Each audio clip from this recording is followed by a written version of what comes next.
Hello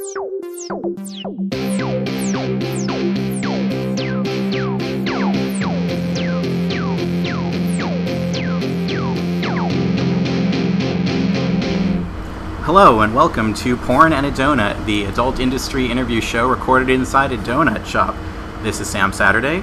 As always, this week's show is being recorded inside an undisclosed donut shop in West Hollywood, California. My guest this week is Korra Del Rio, aka the K-Monster. The K-Monster. Welcome to the show, Korra. What's up? Hello.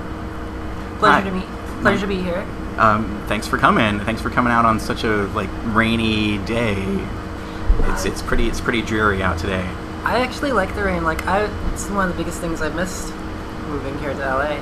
So. And you came out here from where? Milwaukee, Wisconsin. Milwaukee? And it was pretty recent, right? Yeah, only about 3 months ago. Okay, so you're pretty new to LA. Yeah. Just a little bit. Yeah. What do you think so far? Do you like it here? I don't mind it. It's definitely a different culture. But when you get used to it, I mean, everywhere's the same place to me, basically. Okay. Once you get used to the culture, it's all the same. It's all McDonald's and... It's all McDonald's, right. Arby's, or is it Junior's here? It's Carl's Jr. out here, yeah. Other side of the country, it's Hardee's. Yeah. All right, so let's talk about you. So you have... I'm going to list some movies that you've appeared in, which have, a couple words I'm not entirely comfortable with, but I'm going to... Okay, so you've appeared in Shemale Strokers 68 and America's Next Top Tranny 20. So there are those words. So you appeared in those, and this year you're a nominee for the 2015 Transgender Erotica Awards. Yep. You're up for Best New Face and Miss Unique. So that's my little intro about you. Yay! Okay. So are you excited to be nominated? I am. I'm very excited. Because you could just as easily not be nominated, and then you can be like, oh, I'm so jealous of all those jerks who got nominated over me. But I'm part of those jerks. So you're part of the jerks. It's a good place to be. Yeah. So I have. Let's see. I was watching some of your YouTube videos, some of your blogs. My first question is, have you replaced the battery in your smoke detector? We just took it down. Actually, we didn't take it down. One of the performers, Mr. Three-Ball Smith, was over shooting one day, and he just got so mad that he's like, "You girls need to just do something," and he took the alarm down. Okay. So, wait, we shouldn't be admitting that on air, right? I shouldn't be that admitting to breaking my rules, That you took your smoke detector down? No, I don't know what you're talking about. Okay. Yeah. Well, I imagine you probably have multiple smoke detectors, and one is, you know, you take one down, you're probably okay. Yeah. I just noticed watching your videos, I kept hearing this beep, and I thought maybe something was happening in my apartment. But then I was like, I ran the video back, and I was like, wait a second, that's not me, that's your smoke detector. It's just so damn hot in our apartment, with Kelly Claymore in there as well. It's just smoking hot. You guys are just lighting it on fire. Exactly. Right. Yeah. Cool. Yeah. Sure. Okay, so tell me a little bit about you. What are you into? What do you like to do for fun? That sort of thing. I'm really boring. I'm just joking. I like to write and draw comics. So. Really? Yeah. What kind of comics? This is kind of embarrassing, but I'm totally into gender bender, manga. So I like to write that kind of stuff too. That's awesome. Yeah, no, it's fun. It keeps the boring days from being too boring, I suppose. Okay. Other than that, I used to train for basketball. I was gonna if I could have gotten back into school, I was gonna be playing collegiate basketball at either UW, Milwaukee, or somewhere else. To Division II, because I was too old to do Division I at this point. Okay, I don't know what that means. I don't know anything about basketball, so explain to me what the divisions are. Okay, so in college, there are these divisions. So Division I would be the top tier schools and all the top tier athletes. Division II would be the middle rung. But they can still you can still get your diamonds in the rough in any of these divisions. But Division II is do you know baseball? Like AAA, you hit a ball with a bat. Okay, so basically it's like the higher your division number, the less of the, not the less quality of athletes, but that's basically it is. So Division 1, 2, and 3, and then there's other divisions. That's just the NCAA. The NCAA's a way of ranking them. So what division were you doing? I was doing Division 2. Division 2. Okay, yeah. Got it. So tell me more about your comics, because I'm more into comics than sports. So let's go that direction. I can understand that better. So what kind of manga did you like to read? I mean, you said like the gender bending stuff, but which? Well, mainstream manga, like, I'm so sad, like, Naruto just ended, and, like, I've been reading that for over, like, a decade, it feels, so it's just like, oh my god, that's my childhood right there. It's been closed. Mm-hmm. Now I'm an adult, or something. Bleach, Fairy Tail, just very, very immature, childish things, you know? Okay. On the gender bender side, I grew up with Ranma One Half, if you ever heard of that. Sure. And then, yeah, I don't know, Dragon Ball Z. I really like Dragon Ball Z. That's more anime, though, that I'm getting into here, so. Well, that started as a manga. Yeah, I suppose. I was never young enough to actually catch it in that form, but. Really? But you watched the show? Yeah. Yeah. Did you see I know there's a new movie that came out recently. I didn't see it, but. I'm so afraid of it, like, because you know how they have the DBZ, Dragon Ball Z, right. Dragon Ball GT, and then, like, you get Dragon Ball to me was just like, oh, okay, this is alright. And then Dragon Ball Z is like, yes, this is the greatest thing ever. And then GT is just like, oh my gosh, this is kind of lame. It got a little weird. I never got into GT. I stopped at Z, I guess. Yeah. Yeah. But I know that the new movie's got like some sort of cat person in it, I think. It sounds I don't awfully know. Japanese. Okay, we have no idea what we're talking about at this point, so let's move on. So tell me about your comics. My comics, they revolve around, well, the one I focus on most of the time is around a character. It's called, of course it's around a character. It's, the story is called Godspeak, and it centers around a character. Her name is Korra.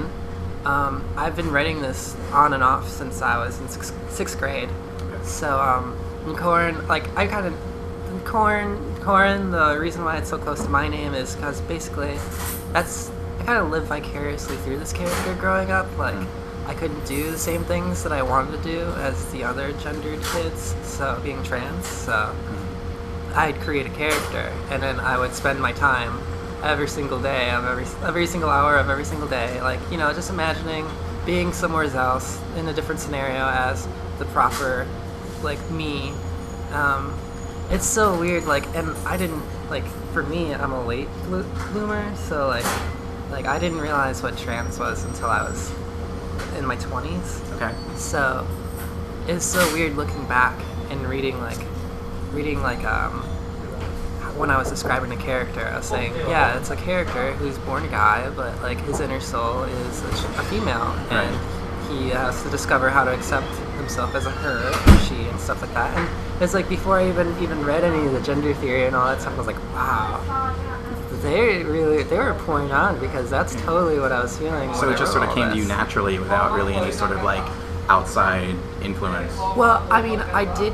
When I figured it out was I was watching TV. I remember the day. It was April 4th. I don't remember the year. It was 2 years ago. You know, right before I started transitioning, and it was before my 24th birthday. And I can't remember her name, but she's a redheaded actress, and she was on Hutch or something like that.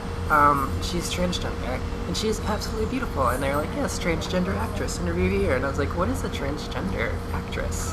And then the dominoes started to fall. Right, you just sort of started figuring things out. And my world exploded. I was like, whoa. Whoa. Oh my god. I wish people could have seen the hand gesture you just made. That was like big explosion and hands coming apart.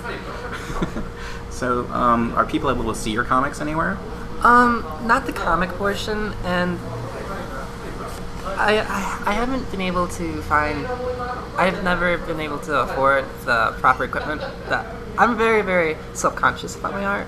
So I've uploaded some pictures and some logos for the comic book, but I haven't uploaded any of the actual comic portion of it, because also it's like I'm really prone to changing the story like dynamically.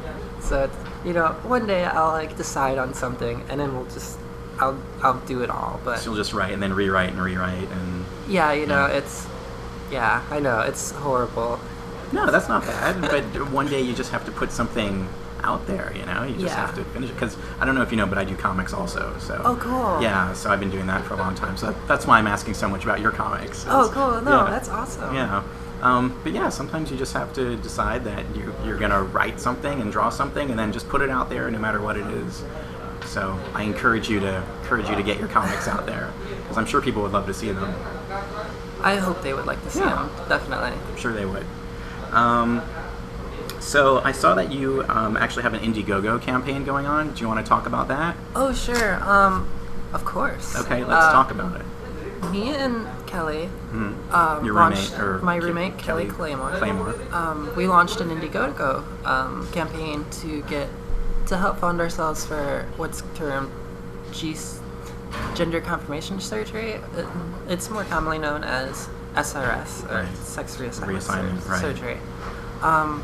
The whole, because to explain, the whole point of starting porn for me and her was to save up the funds to get GCR, SRS. Right. So,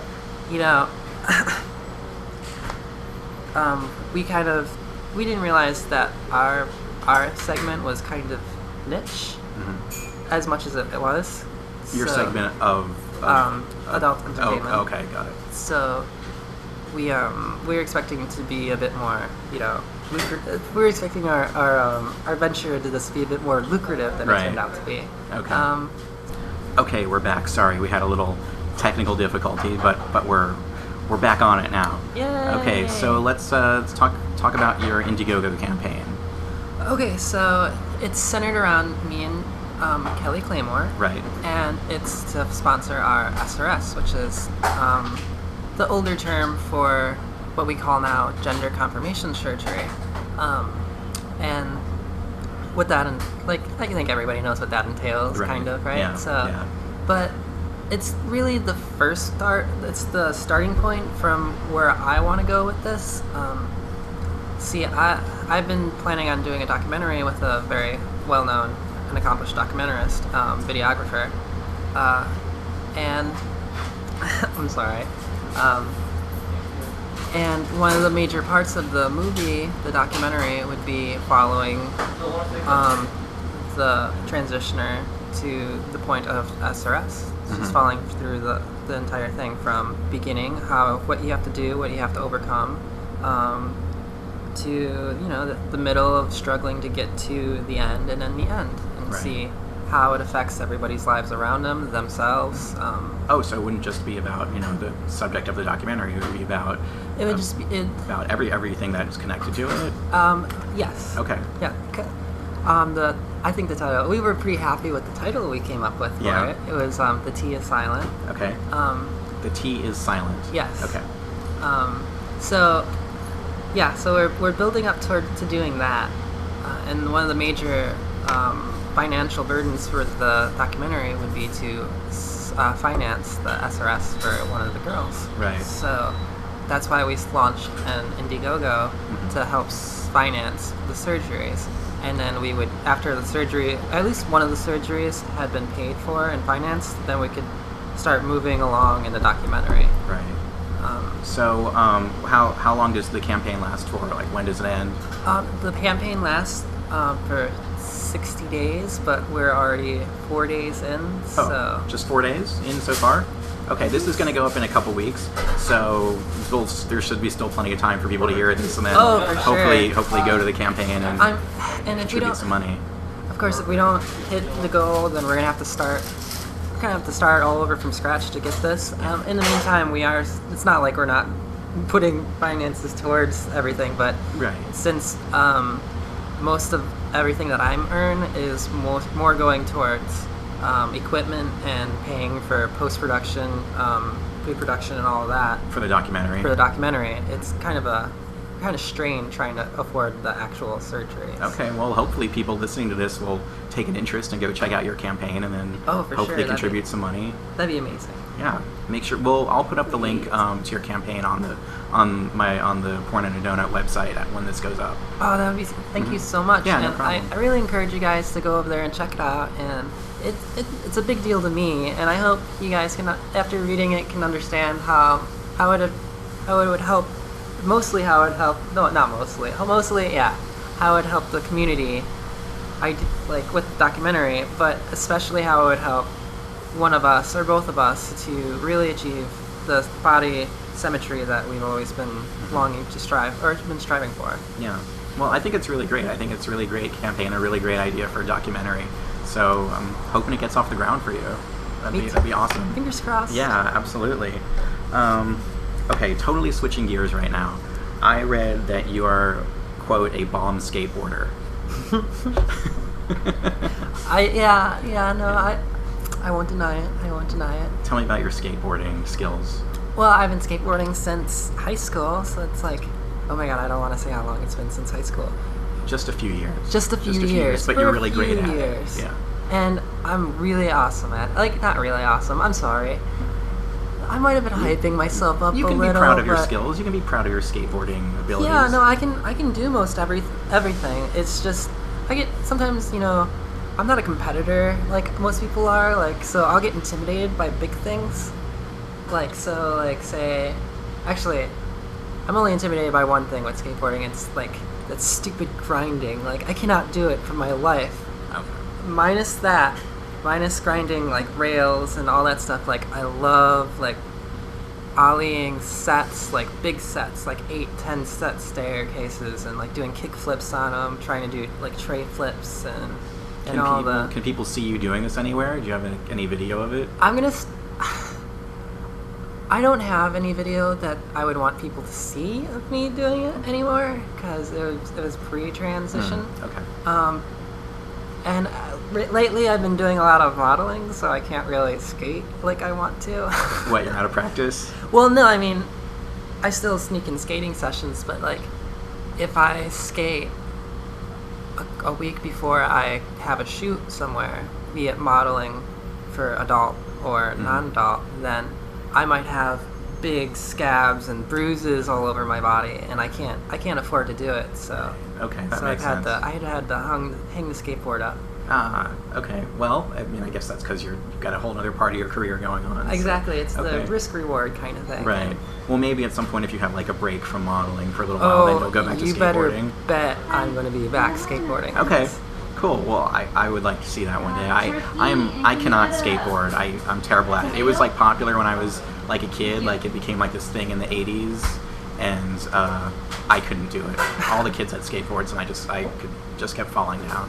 It takes a lot of falling, and I like to tell people that I'm a skateboarder, which means I'm a professional faller. So I've been practiced. Okay. Pretty good. Okay. Are there certain types of skateboards that you like better? I don't really know too much about it. I mean, the more expensive, like the name brand skateboards are pretty dope, but they're so expensive. Like, so whenever I skateboard, I really get into the thick of it, and I can't really afford to buy those major name brand labels. But, like, myself, I like to stick with, like, for the skateboarders out there who might be listening, the 7.75 inch skateboard, your standard one, mostly a Blankies. If I could afford what is a Blankie? I have no idea what that is. A Blankie is a skateboard that's it's just your standard skateboard that doesn't have any logos on it. It just has, like, a printed picture or something, and they're cheap and they're easy to replace when you've broken them, because you will break or wear them out. If I could do, like, a brand, I think my brand would probably still be Girl, because when I was growing up in high school, I was following a lot of Eric Costin, Paul Rodriguez, all the girl skateboarders, girl brand skateboarders. So that would probably be the brand I'd skate if I skated a name brand. Cool.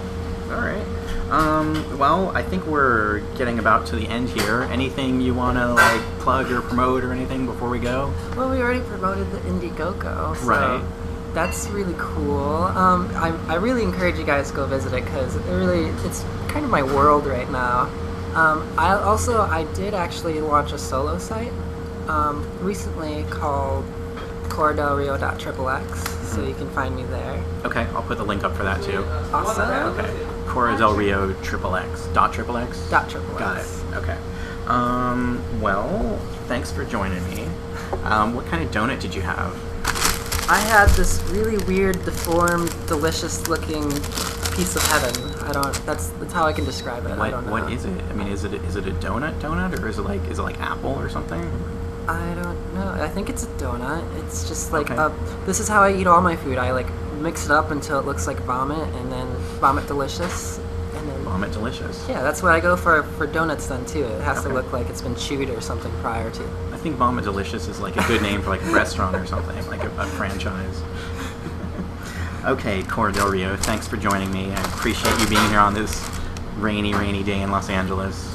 Oh, the pleasure is mine. Thanks. This is a lot of fun. So. Great. I'm glad. Okay, this has been Porn in a Donut. Where can people find you on Twitter or anything? Oh yes, they can. My Twitter handler is Corinne KORINNE _KMNSTR. So Corinne _K monster, but not spelled. yeah, without the vowels. Without the vowels. Got Yes. it. Okay. Well, you can find me on Twitter at Sam_Saturday, and you can see some pictures of Korra and I here at the donut shop on my Instagram, which is under This Is Sam Saturday, which is also my Facebook. This is Sam Saturday. The show website is pornandadonut.com, and you can subscribe to the show on iTunes and Stitcher. And if you like the show, please leave a nice rating. That would be really awesome. Once again, for myself and Korra Del Rio, thanks for listening, and have a lovely week. We'll see you next time. Take Bye. care, bye. Bye.